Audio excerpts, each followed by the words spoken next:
So I'm proud to announce that for the first time in the history of the program, there's enough money in the budget that will get everybody on the critical wait list off the wait list. That's amazing.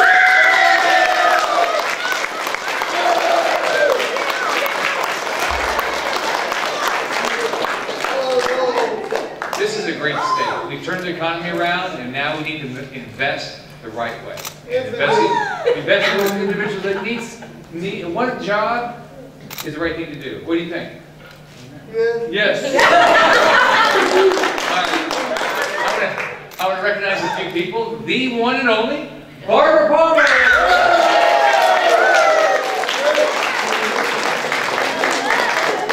Okay, I want to recognize some families here.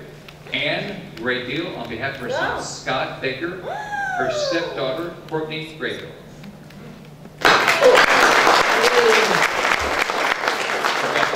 Pauline Lipps, on behalf of her son Greg.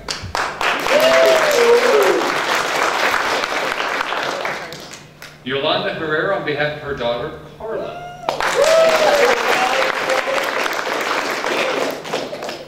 Melody Hearns, on behalf of her son who loves cameras, Matthew.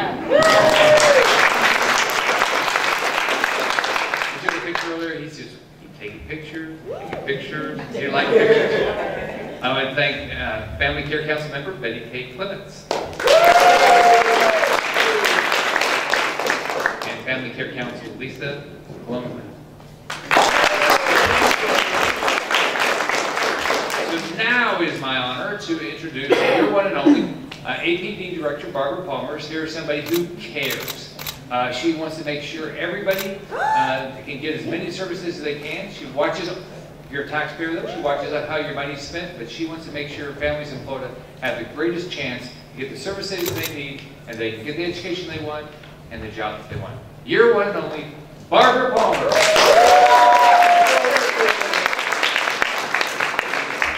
Thank you, Governor. You know what? He says he has the best job in the world. I have the best job in the world. I love my job. And I love working with all of you. The reason we're doing this is because of all the things that have happened in the last 3 years, the improvements that have taken place. There have been a lot of people that have talked to me about wanting to thank everyone, not just the governor, but all of the people that work on their behalf and want to talk about things. So what we did was we asked a select few. I know there are a lot of other people that would probably like to be involved, but some people that I've gotten to know over the years that have some true stories. And they're here to tell us about those stories. And Governor, I wanted you to hear them. And that's really what this is about. And he introduced most of them. There are, first I have to take Betty Kay, come up here for a second. Yay. This woman right here, when I first was hired, came to see me and educated me. But she did it on in such a nice, wonderful way. I mean, truly and really. So a lot of times people, you know, say things in ways that are not as helpful. But she did, and she has been there the whole time. And Betty Kay is your past president, one of the past presidents. I think you were president for probably the longest of anybody, but stays very involved with the Family Care Council. And one of the things that she said to me is, we've got to get the governor to appoint some more. And as I told you all today, 99 people in.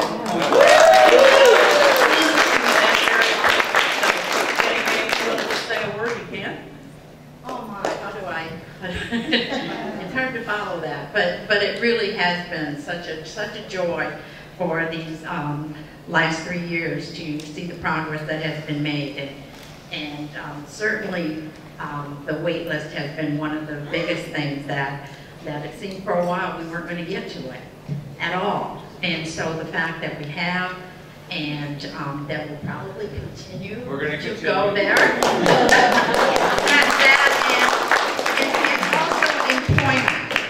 As I said at something once with the governor, my daughter, she was not, we were on the wait list. She had a lot of issues that really have been assisted by the supports and services that she did get when she got with APD. And then she went on to work at Target. She thinks she owns it. But as I told him even more, because just recently she told me again that she got her tax refund. She is so happy to pay taxes. So I think we have a lot of our individuals who would like to do that.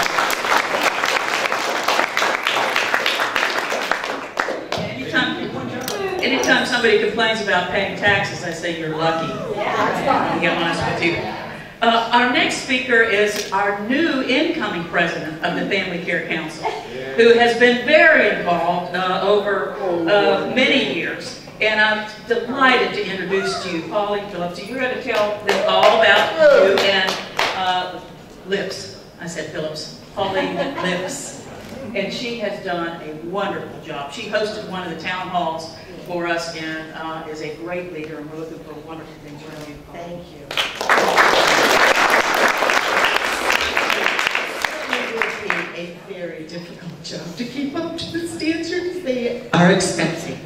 Anyways, I want to thank you so incredibly much on behalf of the whole state, Governor, that because of your commitment to the families of this wonderful state, and because you're working towards employment and you're working towards eliminating the crisis, we are so delighted as the State Family Care Council that you have worked so diligently with Barbara Palmer that we can go home with smiles on our faces and hope.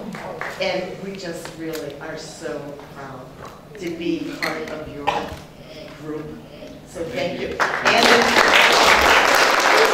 And appointing 99 members this past year has been such a great asset to the Family Care Council, because now we know that we can work hard and try to make something happen. Thank you so much.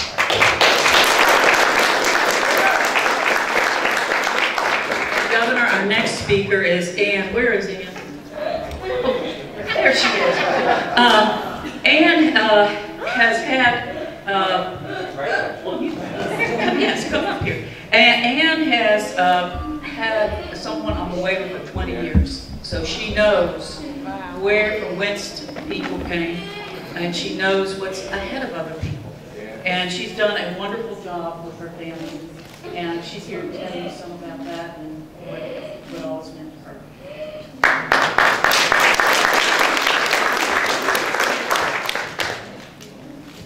It's really hard to find the words to say how much my family appreciates how much Governor Scott and the legislators have done to help my son Scott continue to live safely in the community. He is currently attends an ADT, and with the waiver funding, he is actively seeking employment and very excited about that. Also, because of the $36 million, my stepdaughter, Courtney, was able to come off of the waiting list. So we are very excited about that.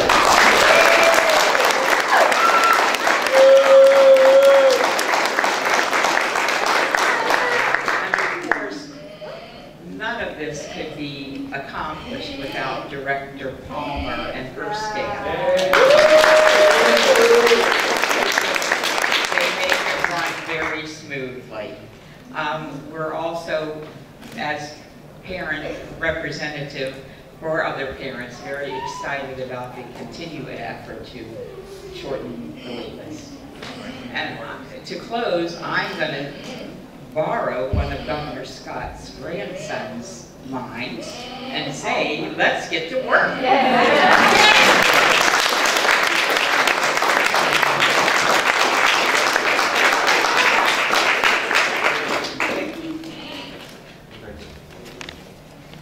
Now we have another very special person that I can tell you, if those of you that have known me for a couple of years have known I put on a few pounds. And part of it is because of Carla's cookies. So Yolanda, come on up here. Yolanda Herrera, she comes up to Tallahassee. She's very active legislatively. And honestly, they are the best cookies. They truly are. And so Yolanda, I know what you think you like to say.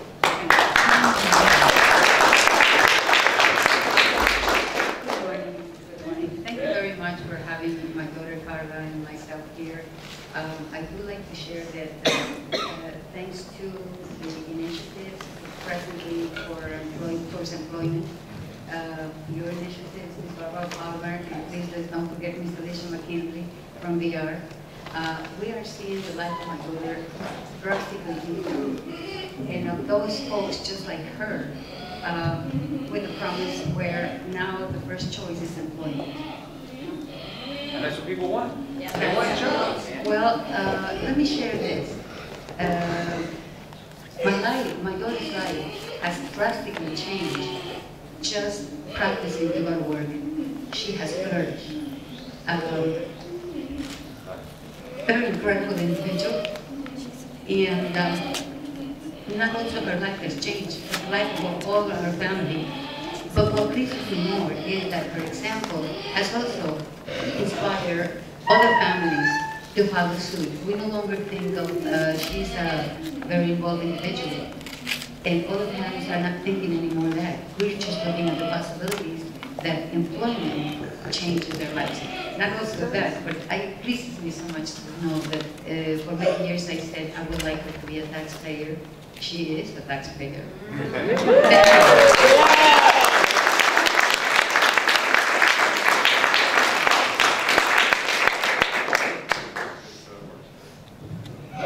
And we have one last speaker, and then I'll let people, if they want to talk a little more. Thank you, that's better. This is the mother of a young man that has just recently come off the wait list. Melody from where is Melody? And I think you've introduced this gentleman. Yeah. Well, I do want to say that I so appreciate, as you have met Matthew, he's full of potential, full of life.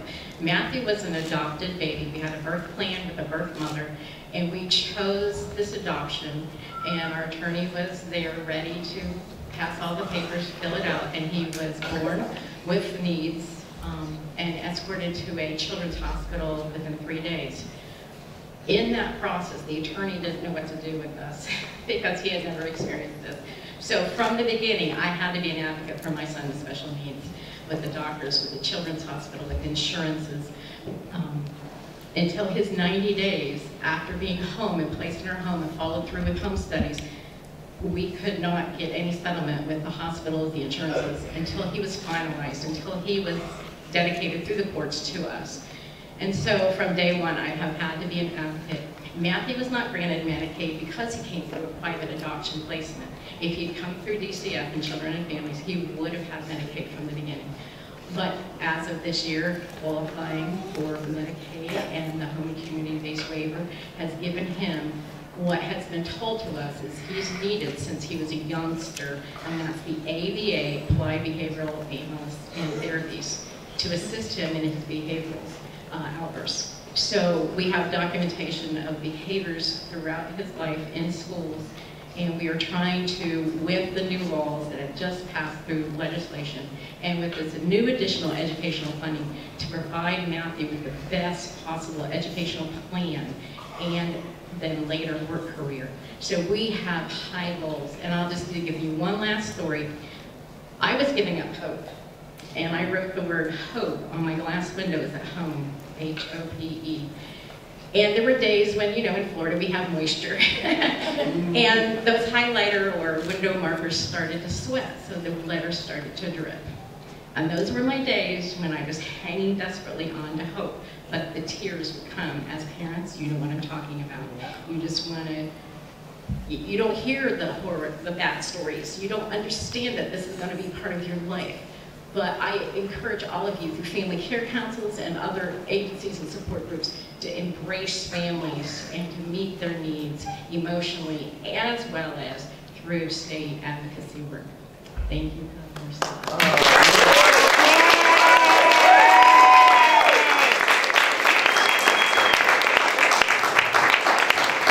following that. Governor, I think maybe some of the folks, the press folks or whoever that are here might want to ask you a question or two.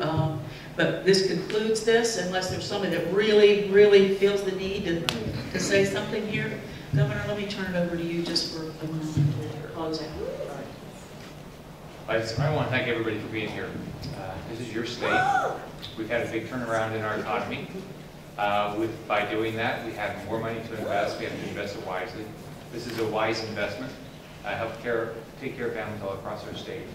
So I look forward to working with all of you to make sure next year we can make more progress. We work through the legislature and do more things. But I want to thank everybody for being here, and thank you for caring so much about other people and making these things happen. Have a great day.